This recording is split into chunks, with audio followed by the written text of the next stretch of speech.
Así que atentos. ¿De qué hablamos la semana pasada cuando hablamos de Romanos 14? ¿Quién quiere compartir? De la madurez espiritual,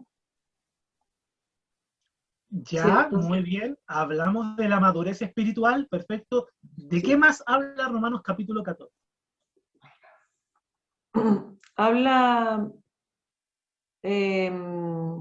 a grandes rasgos, habla como del amor que tenemos que sentir los cristianos, los que son, no me acuerdo si son los fuertes, no, pero habla que debemos recibir al débil en la fe, que debemos tratarlo con, con misericordia y no hacerlo tropezar.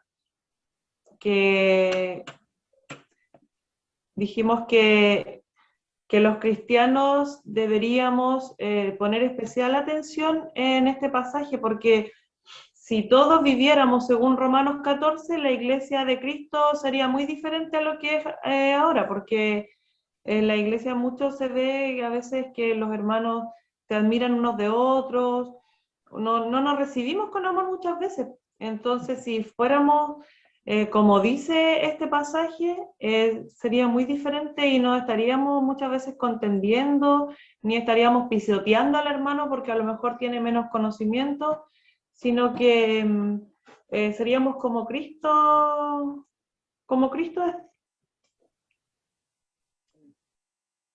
es. Muy bien.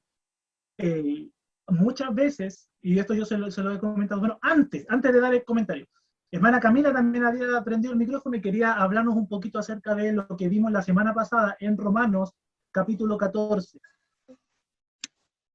Sí, bueno, iba a decir algo similar a lo que dijeron las hermanas respecto al capítulo 14, que habla cómo debemos relacionarnos unos con otros, cuál debe ser como nuestra comunión como hermanos, ya sea si seamos fuertes, si somos débiles, cómo debemos comportarnos todos. Y hablando sobre quién es débil y quién es fuerte, lo que hablaba también de hermana Verónica, quién es maduro o inmaduro en la fe, o quién está como recién aprendiendo. Es... Muy bien. Javiera, ¿quieres añadir algo? La veo con cara de querer decir algo. ¿No? Ya, muy bien. Específicamente, el apóstol San Pablo habla en Romanos capítulo 14 acerca de la relación que debe existir entre los fuertes en la fe y los débiles en la fe. ¿Quiénes son los fuertes en la fe? Los fuertes son aquellos que tienen conocimiento de las escrituras, conocimiento de la palabra de Dios, por lo tanto tienen las convicciones correctas acerca de lo que la Biblia no prohíbe tajantemente, o lo que la Biblia no impulsa específicamente. Ese es un hombre fuerte en la fe, aquel que tiene el conocimiento suficiente para tener las convicciones correctas. ¿Quién es un creyente débil? El creyente débil es aquel creyente quisquilloso. Quisquilloso que cuando ve a lo mejor a algún hermano que tiene una práctica que la Biblia no condena necesariamente, pero que él tiene dudas, entonces se siente mal. Siente que el otro hermano a lo mejor está en pecado si es que juega al fútbol. Oye, mi hermano en el almuerzo probó una copa de vino. Mi hermano está en pecado. ¿Por qué? Porque la Biblia prohíbe las borracheras. Entonces, se siente pasado a llevar, es vulnerable a los otros creyentes que viven su libertad en Cristo. Entonces, ese es un creyente fuerte y un creyente débil. Tiene que ver con el grado de conocimiento y con las convicciones que cada uno tiene. Se me van las ovejas. Pero ahí están retornando. Entonces, esa es la diferencia entre un creyente fuerte y un creyente débil. Y ahora llegamos al capítulo 15, y en el capítulo 15 el apóstol Pablo va a terminar el tema de los cristianos fuertes y débiles, y luego va a entrar a otro tema más. Este capítulo es un poquito más extenso que el anterior, así que vamos a leer, somos 1, 2, 3, somos 4 que vamos a leer, no 5. Entonces vamos a hacer lo siguiente, voy a comenzar yo y voy a leer 5 versículos, ¿bien? Yo voy a leer del versículo 1 al 5, Hermana Alejandra va a leer del 6 al 10, ¿ya? De Romanos 15.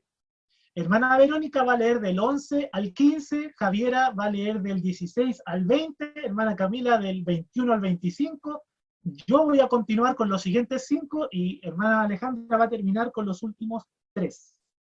¿Bien? Entonces esa va a ser la vuelta que vamos a dar.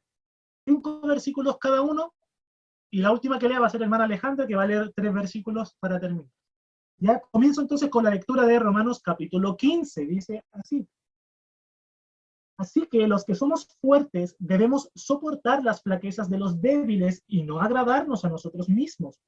Cada uno de nosotros agrade a su prójimo en lo que es bueno, para edificación, porque ni aun Cristo se agradó a sí mismo. Antes bien, como está escrito, los vituperios de los que te vituperaban cayeron sobre mí. Porque las cosas que se escribieron antes para nuestra enseñanza se escribieron, a fin de que por la paciencia y la consolación de las Escrituras tengamos esperanza. Pero el Dios de la paciencia y de la consolación os dé entre vosotros un mismo sentir según Cristo Jesús.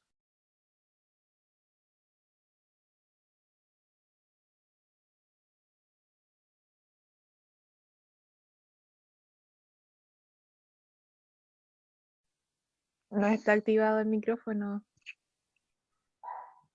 Ahí sí. Ahí sí. Ay, perdón. Ya. Dice, para que unánimes a una voz glorifiquéis al Dios y Padre de nuestro Señor Jesucristo. Por tanto, recibíos los unos a los otros, como también Cristo nos recibió para gloria de Dios. Pues os digo que Cristo Jesús vino a ser siervo de la circuncisión para mostrar la verdad de Dios, para confirmar las promesas hechas a los padres, y para que los gentiles glorifiquen a Dios por su misericordia, como está escrito, por tanto yo te confesaré entre los gentiles y cantaré a tu nombre. Y otra vez dice, alegraos gentiles con su pueblo. Y otra vez dice, alabad al Señor todos los gentiles y magnificadle todos los pueblos. Y otra vez dice Isaías, estará la raíz seca, la raíz de Isaí, y el que se levantará a regir a los gentiles. Los gentiles esperarán en él, y el Dios de esperanza os llene de todo gozo y paz en el que creed, para que abundéis en esperanza por el poder del Espíritu Santo. Pero estoy seguro de vosotros, hermanos míos, de que vosotros mismos estáis llenos de bondad, llenos en todo conocimiento, de tal manera que no podemos amonestar los unos, que podéis amonestar los unos a los otros. Mas os he escrito, hermanos, en parte con atrevimiento, para haceros recordar por la gracia de que me es dada, que de Dios me es dada, perdón. Para ser ministro de Jesucristo a los gentiles, ministrando el Evangelio de Dios, para que los gentiles les sean ofrenda agradable, santificada por el Espíritu Santo. Tengo pues de qué gloriarme en Cristo Jesús en lo que a Dios se refiere, porque no osaría hablar sino de lo que Cristo ha hecho por medio de mí para la obediencia de los gentiles, con la palabra y con las obras, con potencia de señales y prodigios en el poder del Espíritu de Dios, de manera que desde Jerusalén y por los alrededores hasta Ilírico, todo lo he llenado del Evangelio de Cristo, y de esta manera me esforcé a predicar el Evangelio, no donde Cristo ya hubiese sido nombrado, para no edificar sobre fundamento ajeno. Sino, como está escrito, aquellos a quienes nunca les fue anunciado acerca de él verán, y los que nunca han oído de él entenderán. Por esta causa me he visto impedido muchas veces de ir a vosotros, pero ahora, no teniendo más campo en estas regiones, y deseando desde hace muchos años ir a vosotros, cuando vaya a España iré a vosotros, porque espero veros al pasar, y ser encaminado allá por vosotros una vez que haya gozado con vosotros. Mas ahora voy a Jerusalén para ministrar a los santos. Macedonia y Acaya tuvieron a bien hacer una ofrenda para los pobres que hay entre los santos que están en Jerusalén, pues les pareció bueno y son deudores a ellos, porque si los gentiles han sido hechos participantes de sus bienes espirituales, deben también ellos ministrarles de los materiales. Así que, cuando haya concluido esto y les haya entregado este fruto, pasaré entre vosotros rumbo a España. Y sé que cuando vaya a vosotros, llegaré con abundancia de la bendición del Evangelio de Cristo. Pero os ruego, hermanos, por nuestro Señor Jesucristo y por el amor del Espíritu, que me ayudéis orando por mí a Dios. Para que sea librado de los rebeldes que están en Judea y que la ofrenda de mi servicio a los santos en Jerusalén sea acepta, para que con gozo llegue a vosotros por la voluntad de Dios y que sea recreado juntamente con vosotros. Y el Dios de paz sea con todos vosotros. Amén. Amén. Muy bien, muy bien. Muchas gracias a todos. Bueno, aprovechamos de saludar, se conectó previo a la lectura se conectó también ahí Juan Alejandro. Bien, le saludamos también, le bendecimos a él, seguramente está con algunos familiares escuchando, así que le mandamos un cariñoso saludo. Bien, acabamos de dar lectura a Romanos capítulo 15 y estamos a punto de terminar esta tremenda carta. Y este capítulo 15, así como los anteriores, también el apóstol Pablo ha desarrollado una estructura aquí. Si bien el apóstol Pablo ni ningún escritor bíblico escribió en capítulos y versículos, exceptuando el libro de los Salmos, que sí se escribió por porciones, que conocemos como capítulos, de igual manera el libro de Lamentaciones también se escribió por secciones, que conocemos como capítulos, ninguna carta, ningún libro se escribió con versículos puntualmente. Entonces, esto es parte de un fluir del apóstol Pablo, que fue de principio de Romanos capítulo 1, del saludo hasta el final, hasta la doxología final o la despedida del apóstol Pablo. Todo es un flujo de información que el apóstol Pablo escribe. Pero este capítulo 15, como tal, nos habla de tres cosas principalmente. Primero, el apóstol Pablo termina de tratar el tema de los fuertes y los débiles en la iglesia. ¿Bien? Y básicamente el apóstol Pablo dice que ningún creyente debe agradarse a sí mismo, sino agradar a otros. Ya podemos explicar después qué significa esto. En la segunda parte, el apóstol Pablo explica algo que para mí es tremendo. Un tema que el apóstol Pablo también trata en otras cartas, como por ejemplo Efesios en el capítulo 3. Y habla de el ministerio que él desarrolla de evangelización al mundo gentil, o sea, a nosotros. El apóstol San Pablo es nuestro apóstol. ¿Por qué? Porque mientras el apóstol Pedro, mientras el apóstol Juan y todos los demás apóstoles enfocaron su ministerio principalmente en el mundo judío, el apóstol San Pablo fue enviado a predicar al mundo gentil. Y la tradición cristiana nos dice que el apóstol Pablo llegó a España, como se menciona acá en el texto. Y luego sabemos que de España llegaron acá a colonizar a nuestro continente, entonces de alguna u otra manera el apóstol Pablo está directamente relacionado con nosotros también en cuanto a la evangelización. Y aquí estamos, por la gloria de Dios, estudiando esta hermosa carta. Entonces, esta es la segunda parte de la carta, la segunda parte de Romanos 15. Y en la tercera parte el apóstol Pablo habla de su deseo personal de visitar a estos hermanos que están en Roma y dice: luego que yo lleve esta ofrenda que ya tengo a los hermanos en Jerusalén, voy a verlos a ustedes. Bien, básicamente de esos tres temas habla Romanos capítulo 15. Ahora, hay muchas cosas interesantísimas acá. Cuando uno lee esto de forma llana y superficial, esto está fácil de entender. Pero realmente hay verdades bíblicas y teológicas muy profundas en este pasaje. Así que antes de yo dar algún comentario personal, dejo abierto el tiempo si alguien tiene alguna pregunta, alguna observación, alguna inquietud que quiera comentar acerca de este pasaje y vamos a responderlo si el Señor nos concede la sabiduría para hacerlo. Bien, ¿quién quiere ser el primero en comentar o en preguntar? Don Alejandro. Pastor, en el versículo... Uy, se me cayó el teléfono, perdón. Ya, en el versículo 4, donde dice, porque las cosas que se escribieron antes para nuestra enseñanza se escribieron a fin de que por la paciencia y la consolación de las Escrituras tengamos esperanza. ¿Ya?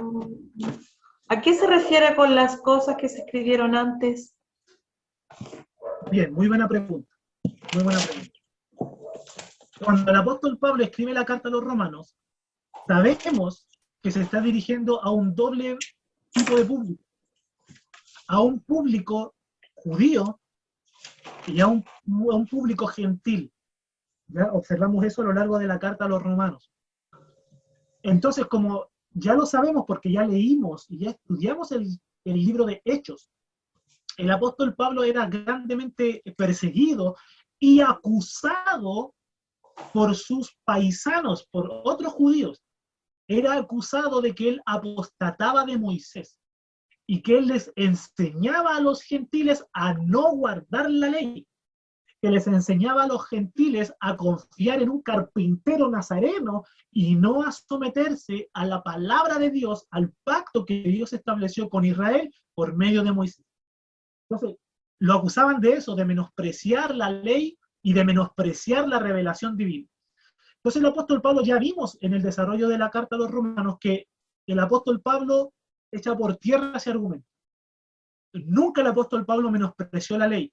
Nunca le enseñó a los creyentes a menospreciar las escrituras. Al contrario, lo que hizo el apóstol Pablo fue aclararle a su público, a sus lectores y a sus oyentes la correcta posición del cristiano gentil en cuanto a la ley. ¿Bien? Y ya recordamos lo que dijo el apóstol Pablo en Romanos 7, que estamos muertos para la ley, o que no estamos bajo la ley, sino bajo la gracia. Entonces, algunos escuchan eso y dicen, o sea que el creyente no está bajo el Pentateuco, o sea que el cristiano no tiene obligación de leer el Antiguo Testamento, o sea que nosotros como cristianos gentiles tenemos que enfocarnos solamente en el Nuevo Testamento y no en el Antiguo, y la respuesta es no. ¿Por qué razón?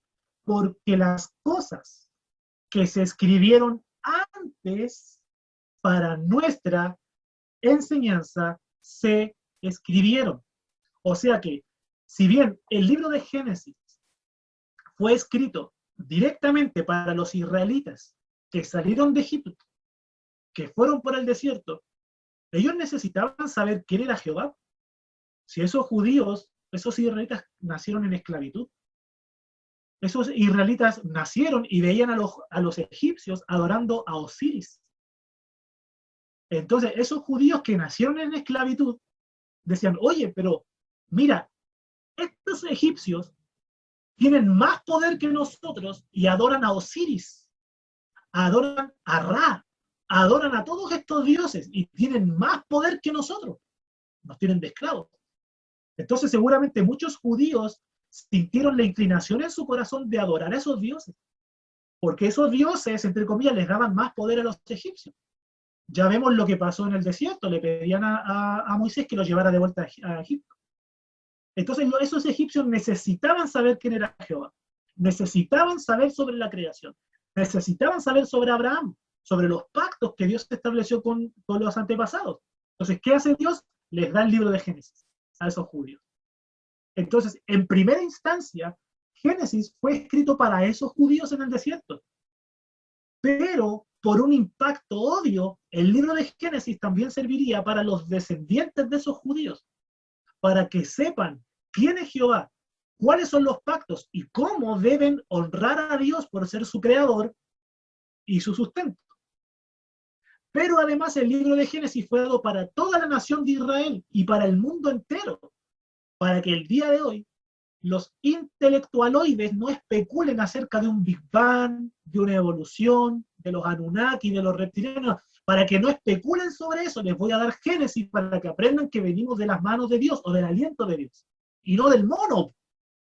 Entonces, Pablo está diciendo eso acá. las cosas que se escribieron antes, en el Antiguo Pacto, en el Pentateuco, en los profetas, en los Salmos, todas estas cosas se escribieron para nosotros hoy. Para que nosotros, dice acá, para nuestra enseñanza, a fin de que por la paciencia y la consolación de las Escrituras tengamos esperanza. ¿Por qué? Cuando nosotros que somos cristianos en el país de Chile, en el año 2021, tenemos algún problema con algún abogado o con algún compañero de trabajo o con alguien en el plano legal con el cual llegamos a un acuerdo y esa persona nos defraudó, esa persona nos arruinó, nos estafó y nos quitó nuestros bienes materiales. Nosotros decimos, el ser humano es infiel, el ser humano es tramposo, el ser humano es corrupto, pero cuando vamos al Antiguo Testamento, vemos a un Dios que es fiel, vemos a un Dios que establece pactos y que cumple sus pactos. Vemos a un Dios que sustenta a la nación de Israel, aunque la nación de Israel adoró un becerro, aunque la nación de Israel quemaba a sus hijos recién nacidos para un Dios falso llamado Moloc, Dios seguía siendo fiel. Entonces decimos, Dios es fiel. Tengo consuelo. Tengo esperanza en este mundo. Si Dios sacó a José de una cisterna, si Dios sacó a Jeremías de una cisterna, Dios me saca a mí de este hoyo que estoy ahora. Porque Dios es fiel. Entonces, de eso está hablando el apóstol Pablo. Las cosas que se escribieron antes se escribieron para nosotros. Seamos judíos, seamos gentiles, seamos quien seamos, el Antiguo Testamento es para nosotros hoy. No podemos menospreciar las escrituras. ¿Bien? ¿Alguna otra duda, pregunta, sugerencia, comentario del texto bíblico? ¿Quién quiere compartir algo o observar algo del pasaje?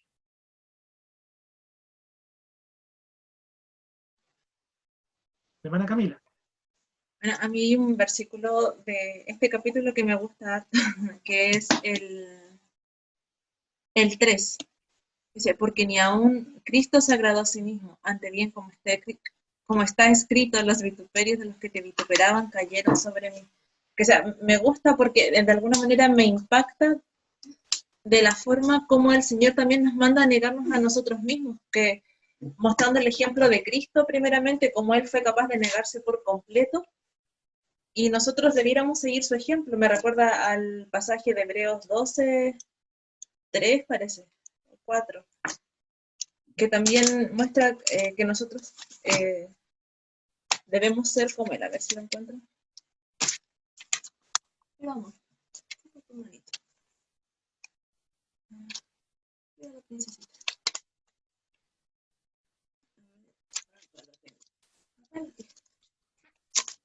Este que dice acá. Que dice... El 3 dice, considerad aquel que sufrió tal contradicción de pecadores contra sí mismos, para que vuestro ánimo no se canse hasta desmayar, porque aún no habéis resistido hasta la sangre combatiendo contra el pecado. El 3 y 4, que muestra el ejemplo de Cristo, de cómo Él fue obediente hasta el final, y en este pasaje de Romanos 15, también nos muestra cómo nosotros debemos negarnos a nosotros mismos, ser obedientes a la palabra del Señor, incluso a ese punto, y mostrando que ni siquiera Cristo se agradó a sí mismo. Entonces, no sé, para mí es hermoso el pasaje, es lindo ver la obra del Señor y además también el alto llamado que tenemos nosotros.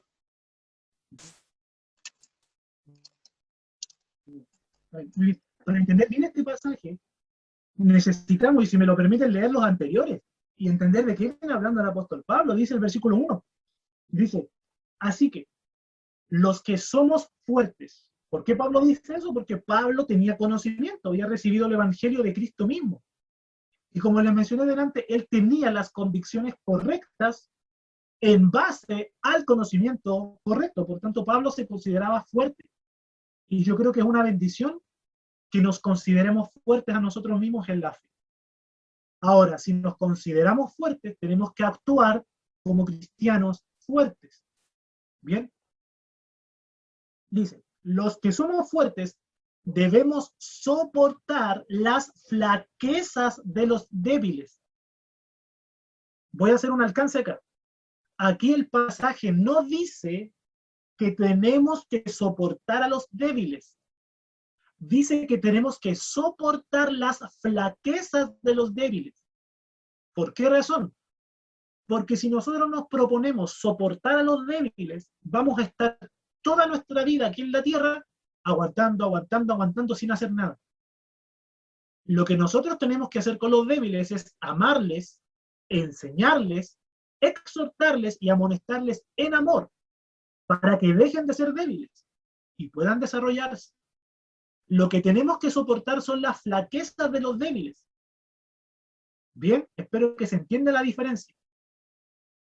Porque no podemos tomar represalias o hacer algo en contra de las acciones de los débiles. ¿Por qué razón? Porque son errores del momento. A los débiles tenemos que amonestarlos, bendecirlos y edificarlos. Bien.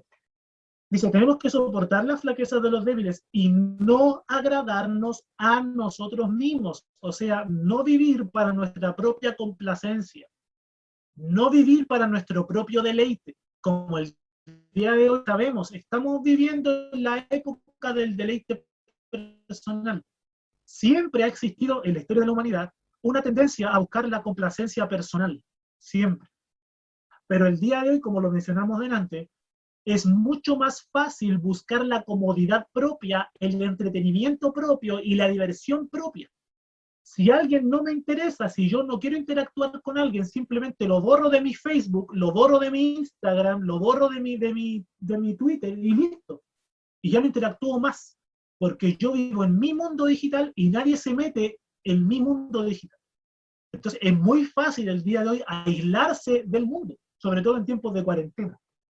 Entonces, tenemos que vivir para agradar a los demás, dice, y cada uno de nosotros agrade a su prójimo en lo que es bueno.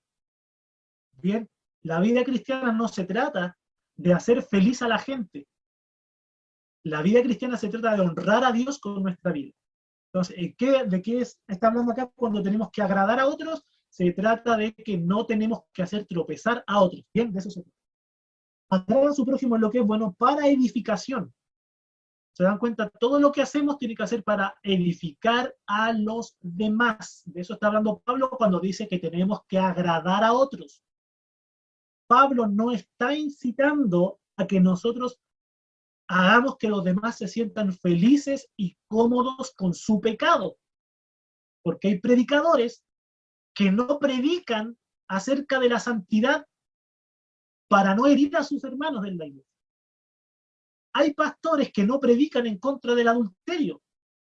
¿Por qué? Porque el hermano que está en adulterio y que diezma bien se puede ir de la iglesia.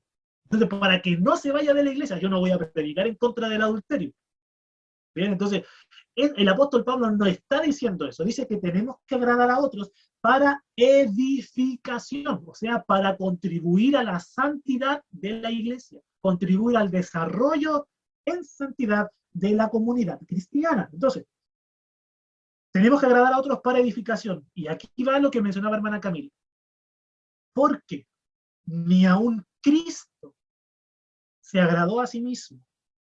¿Qué quiere decir? Que ni aun Cristo Jesús buscó su propia comodidad en cuanto a su humanidad. Cristo no vivió para complacerse a sí mismo, ni para agradarse a sí mismo. Antes bien, como está escrito, dice, los vituperios. ¿Qué es un vituperio? ¿Quién sabe? ¿Quién ha escuchado esta palabra? ¿Qué es un vituperio? ¿Alguien sabe? ¿No? Un vituperio. Correcto, un vituperio es una ofensa. Un vituperio es una actitud de desprecio. Bien, claro, una ofensa es un insulto, es algo, una frase, una actitud que duele a la persona que la recibe. Y dice que los vituperios, o sea, los insultos de lo que te insultaban, cayeron sobre mí. Todo aquel desprecio que la gente en sus corazones sentía en contra de la santidad de Dios, la arrojaron en contra de Cristo, tanto en su vida pública como en la cruz. O sea que en la cruz el Señor Jesucristo sufrió un dolor físico, por cuanto su cuerpo estaba siendo roto por nosotros. Su carne estaba siendo desgarrada por nosotros. Sufrió un dolor espiritual, por cuanto el Padre se distanció del Hijo en la cruz y estaba sufriendo un dolor emocional almático. Fue un dolor total, un dolor en su cuerpo, en su espíritu y en su alma. ¿Por qué razón? Porque estaba sintiendo los insultos de sus contemporáneos, de su gente, de su sangre. Si Cristo nació judío, él era judío, y los judíos lo estaban insultando, lo estaban menospreciando, y se estaban burlando de él. Entonces fue un dolor en su máxima expresión. O sea, el Señor Jesucristo no vino al mundo a vivir en una actitud de autocomplacencia, sino que Él vino a sufrir todo aquello que el Padre recibía, el Señor Jesucristo lo recibió en su carne, todo ese desprecio, todo ese vituperio cayó sobre Él. Gran diferencia tiene el Señor Jesucristo con muchos que profesamos creer en Él, que muchas veces vivimos para complacernos a nosotros mismos y vivimos para agradarnos a nosotros mismos. ¿Cuántas veces no ha ocurrido en la iglesia que el pastor muchas veces, cualquier coincidencia, o sea, cualquier ejemplo o alcance es pura coincidencia y no tiene nada que ver con la realidad, ¿ya? Pero cuántas veces el pastor de la iglesia le dice a alguno de los hermanos o a alguno de los jóvenes: hermano, por favor, si vas a pasar al frente a dirigir o a predicar, córtate el cabello, afeítate bien, para dar un ejemplo de prudencia a la iglesia, un ejemplo de decoro. Y el hermano dice: aquí me discriminan, aquí no me aceptan como soy, me voy de la iglesia. Y no entiende que tiene que hacerse débil a los débiles y entender la sensibilidad a veces del pastor y a veces de los hermanos. Entonces muchos quieren complacerse a sí mismos. En esta iglesia la música que se toca no es la que me gusta a mí, me voy a otra iglesia. En esta iglesia el pastor no me deja predicar y yo ya soy viejo en la iglesia. Ya llevo 3 meses en la iglesia y todavía no me piden que predique. Me voy de la iglesia. Muchos creyentes viven para agradarse a sí mismos y no para agradar a su prójimo en lo que es bueno para edificación. De tal manera que si algún día alguien nos dice a nosotros, por ejemplo, y yo me pongo como ejemplo porque como les mencioné adelante, yo sé que desarrollo algunas actividades que no necesariamente tienen que ver con lo que está estipulado claramente en la Biblia. Si algún creyente a mí me dice: oiga, hermano o pastor, sabe que a mí me parece extraño que usted sea deportista y que usted suba un video tal vez jugando básquet con su hija o solo, y a mí me parece una vanidad, a mí me parece vano y a mí me parece que usted está dando un mal ejemplo. ¿Qué tendría que hacer yo? Bueno, retirar ese video y no mostrarlo más. Yo tengo que aprender a hacerme débil a los débiles y a respetar la conciencia de mi prójimo. Si en algún momento llegara una familia nueva a nuestra congregación, imaginémonos que estamos en el templo nuevamente, y llega una familia en la cual, imaginémonos un matrimonio muy especial en la cual tienen 6 o 7 hijas, ¿ya? Entonces, una familia de prácticamente puras mujeres. Y ellos vienen de una iglesia, como se puede decir, muy tradicionalista, y piensan que el usar pantalones es pecado en las mujeres. Yo les pregunto a ustedes, como mujeres en la iglesia, en la congregación, ¿qué harían ustedes si se dan cuenta que viene un grupo, una familia nueva, a aprender el evangelio, a romper toda esa estructura religiosa, y las ven a ustedes, a lo mejor con pantalones? ¿Qué decisión tomarían? ¿Podrían ustedes negarse a la ropa que a lo mejor están más habituadas y que a lo mejor es más cómoda para ustedes? ¿Podrían negarse a eso y hacerse débil a sus hermanas en la fe para que ellas puedan recibir la palabra, la predicación sin problemas, sin distracciones? ¿Podrían negarse a su comodidad, a su estilo personal, para que otras puedan recibir correctamente y no estar mirándolas a ustedes durante la predicación? Se los dejo como una inquietud. Bien, ¿seríamos capaces nosotros de despojarnos de la música que nos gusta, de las comidas que nos gustan, de a lo mejor las cosas que hacemos en nuestro tiempo libre, por amor a los que son más débiles? Entonces tenemos que seguir el ejemplo de Cristo y preguntarnos, ¿Cristo se agradó a sí mismo o no? Y tomar una acción en base a esa convicción. Muy bien, creo que como hermanos en la fe, como cristianos, nos falta todavía mucho por madurar. Porque lamentablemente la actitud que prima en los evangélicos hoy, lamentablemente, es la primera que menciono. Entonces muchos dicen, no me dejan vivir mi libertad en Cristo, me voy de la iglesia. Otros son peores, no me dejan vivir mi libertad en Cristo, me congrego solo en mi casa. Entonces muchos dicen, yo soy de la iglesia de Juan el Bautista, me voy a ir solo al desierto y allá yo voy a leer la palabra, allá yo voy a predicar solo en el desierto. Entonces muchos quieren que respeten su libertad en Cristo, pero no entienden que la libertad en Cristo conlleva negarme a mis libertades para que otros puedan crecer y otros puedan madurar. Bien, ¿alguien quiere hacer alguna otra observación de algún pasaje? Puesto que lo que hemos comentado hasta el momento tiene que ver con lo que ya vimos la semana pasada. ¿Alguien más quiere comentar algo? ¿O observar algo del pasaje?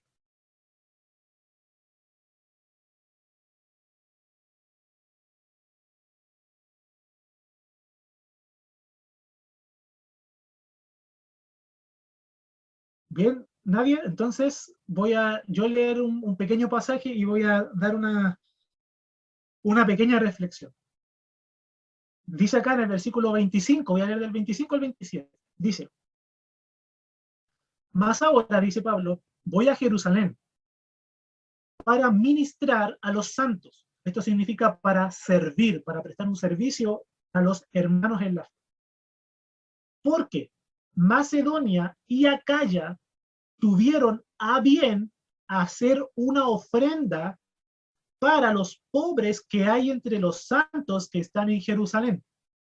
O sea, hubieron comunidades cristianas de dos lugares distintos que se organizaron para hacer una gran colecta, poner esta colecta en manos del apóstol Pablo, para que el apóstol Pablo trasladara este bien material a Jerusalén. Recordemos que en Jerusalén comienza la iglesia cristiana. Bien, en Jerusalén se derramó el Espíritu Santo. En Jerusalén el apóstol Pedro predicó ahí en Pentecostés. Bien.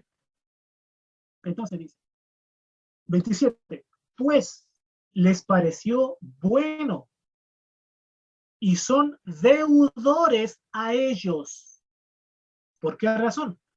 Porque si los gentiles han sido hechos participantes de sus bienes espirituales, deben también ellos ministrarles de los materiales.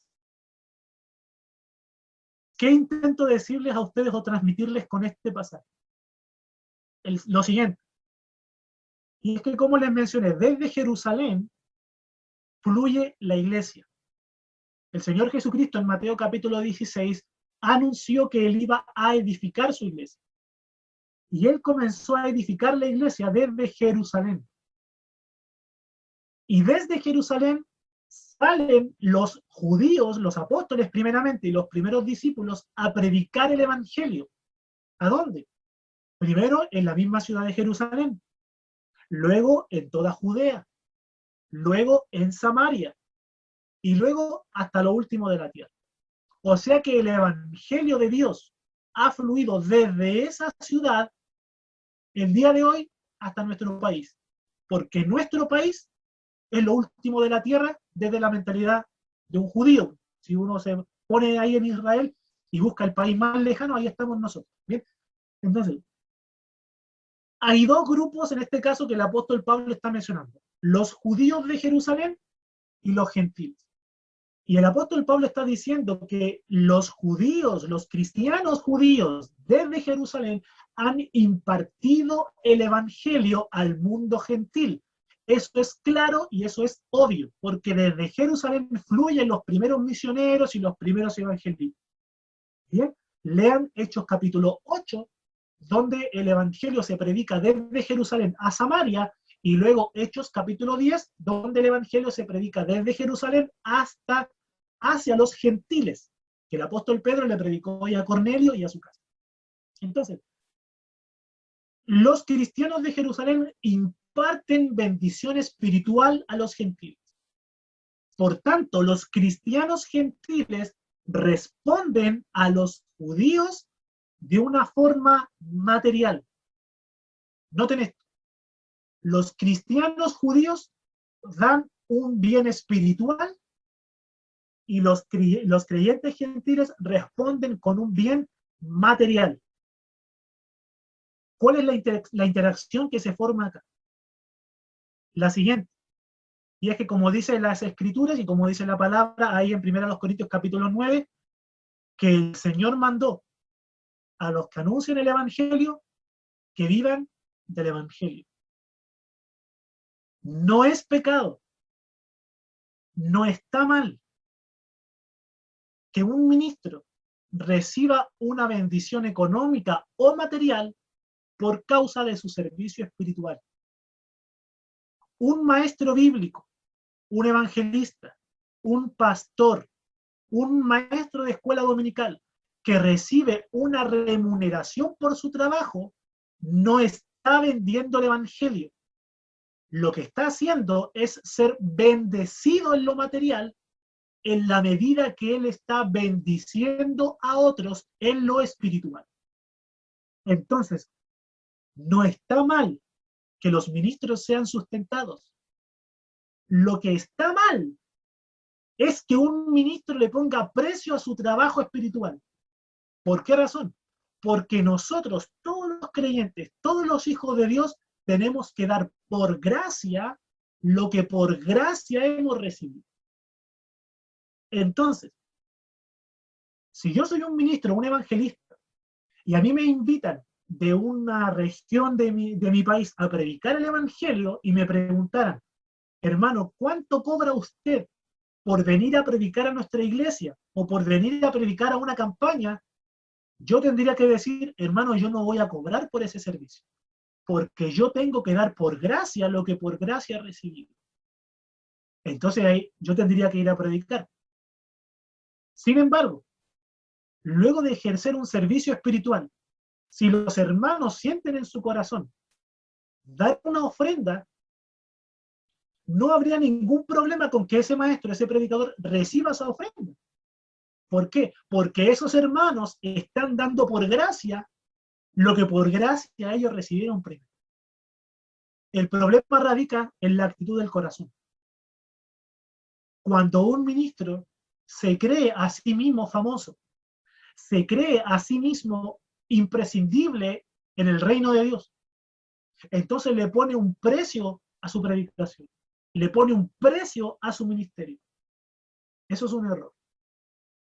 ¿Por qué razón? Porque nosotros no le podemos poner precio a la cruz de Cristo. No le podemos poner precio a la sangre de Cristo.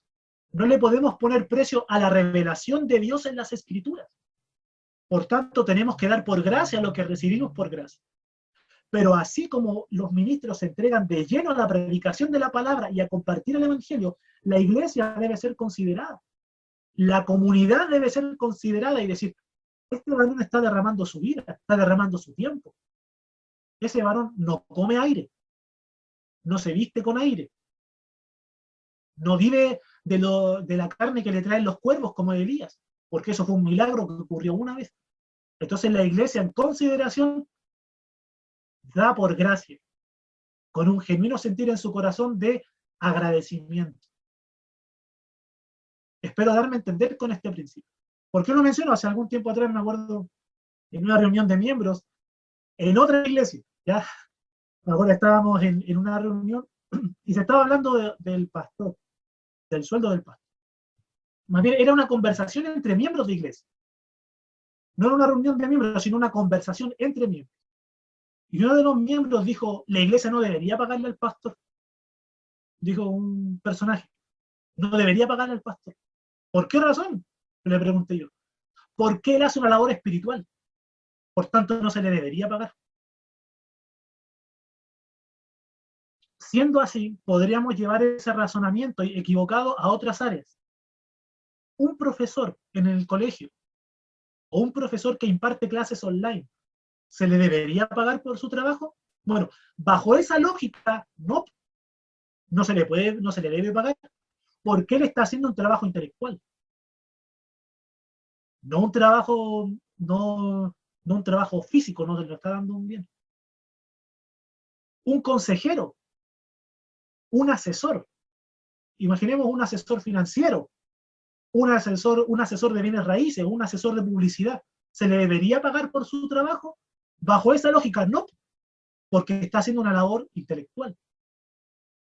¿Se dan cuenta? Carece de lógica y de sentido ese razonamiento. Entonces, un ministro debe entregarse por amor de Cristo y amor de su palabra, pero al mismo tiempo la comunidad debe responder a esa obra con gratitud y con devoción. Y yo creo que ahí se logra un efecto y así el Evangelio corre y el Evangelio avanza, y gloria a Dios y gracias al Señor por aquellos que lo han o lo hemos comprendido así. Bien. Algo interesante que dice Pablo es que los gentiles son deudores a ellos. Y yo creo que ese es el sentir que todos nosotros como hijos de Dios debiéramos sentir hacia Cristo. Somos deudores a Cristo por lo que Él hizo por nosotros. Y por cuanto somos deudores a Cristo, entonces nosotros en un sentir ilustrativo, ¿bien? En un sentir de ilustración, estamos pagando esa deuda con evangelización, con servicio, con ministrar, con exhortar, con amonestación a otros.